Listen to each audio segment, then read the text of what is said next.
someone informed us that there was action down on Armada Way at about 6 p.m.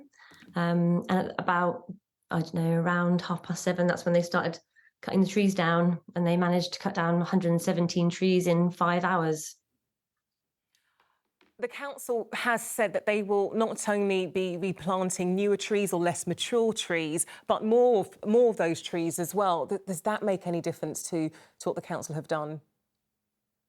Well, not really, because there was no need for this, and the local people didn't want it. There was no need. The trees were largely healthy.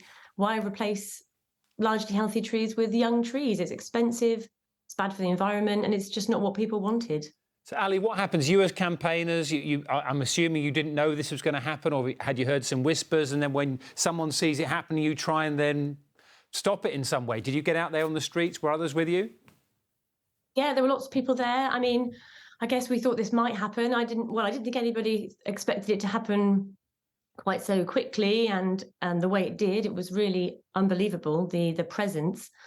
But it's disappointing, because the last we heard from the council was they were going to release the results of the meaningful consultation, and they did that at the same time as the lorries rolled in. And the results from the consultation were that it was people overwhelmingly didn't want this. So it was interesting timing. They left it to the last minute, literally. And that was probably in order to have as little reaction from the public as possible, as well as the fact that it was at night.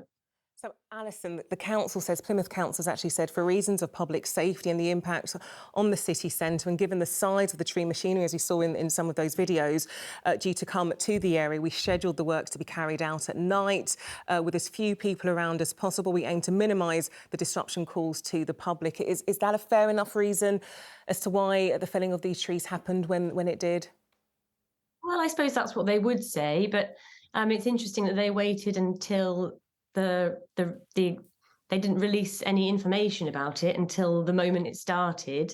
And the fact that there were absolutely dozens and dozens of security guards there were police dogs there. I mean, I don't know what they expected us to do. It was pretty unbelievable, really, I think, and over the top.